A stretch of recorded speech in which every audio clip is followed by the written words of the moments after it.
Greetings. I've had someone ask for tabs, if I had tabs on in the chord of the Crimson King, the way I play it.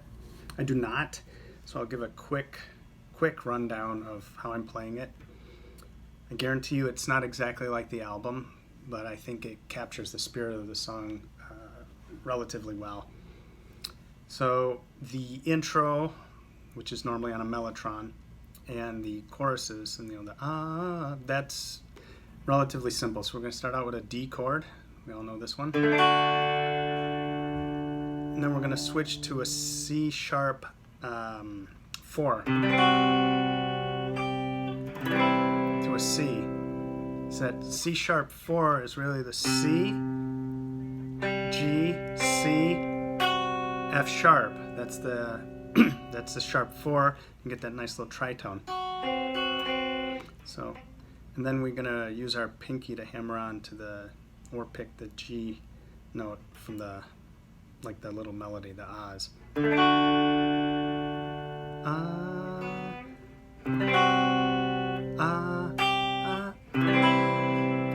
normal C chord. Then we're gonna go to a B7 sus 4, which is just this open E here.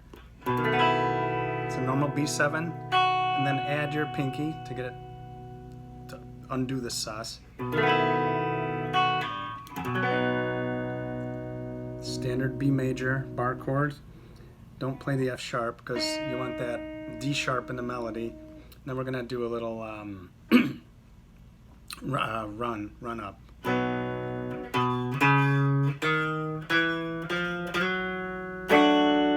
And then repeat it. That run up is B,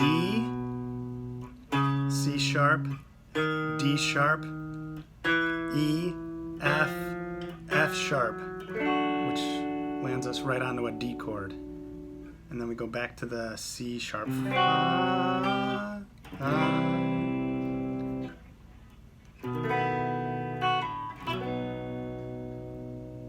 right.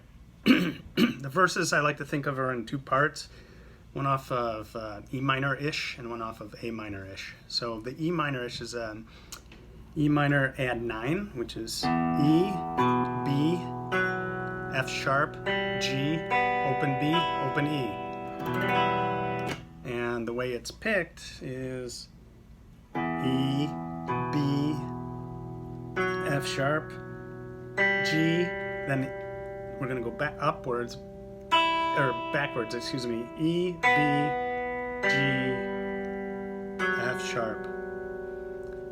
And then the next time, so we'll do that again. Sorry, I'll do it one more time slowly.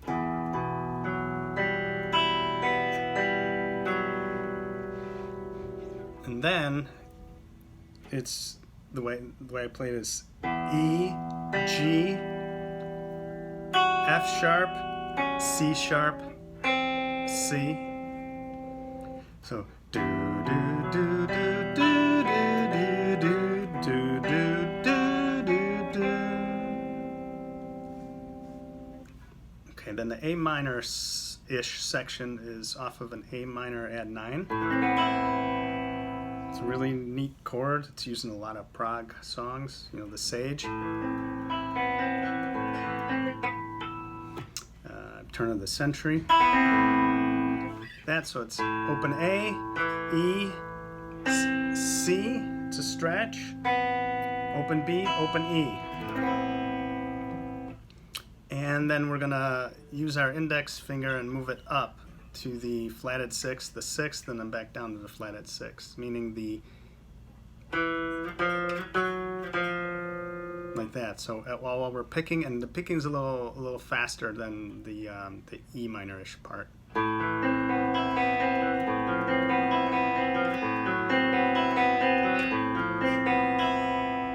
And then to summon back the fire, the chord of the Crimson King, etc.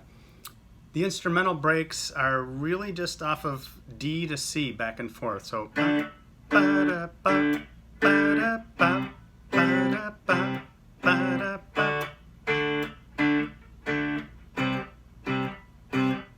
not sure how many times that goes through, and then it goes to a B, and then the lick again, or the run up.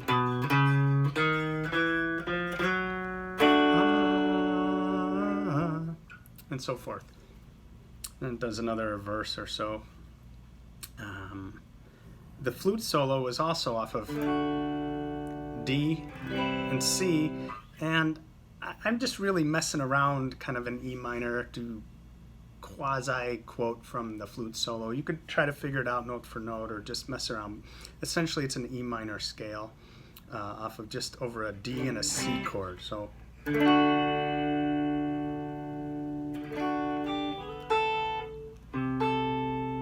C, and there's that A note. You can play the D up here.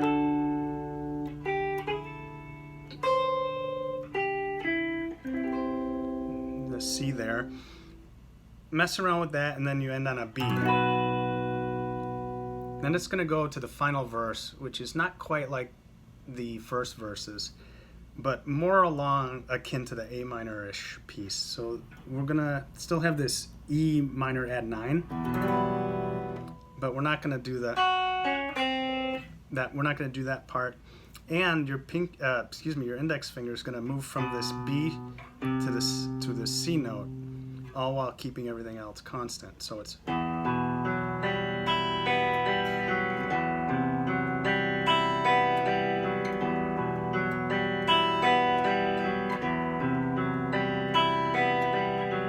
so E, B, and so forth, and then you move it up.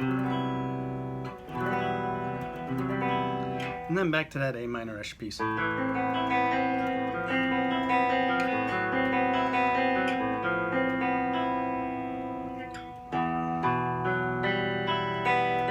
the court of the Crimson King.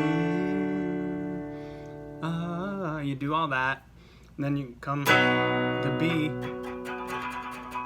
And then it ends with the Picardy third, or E major.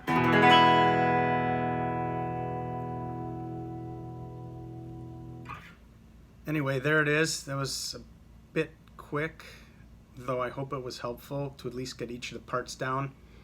Listen to the record, watch my interpretation of it, chart it out so you know how many verses, how many choruses, when to change to which part.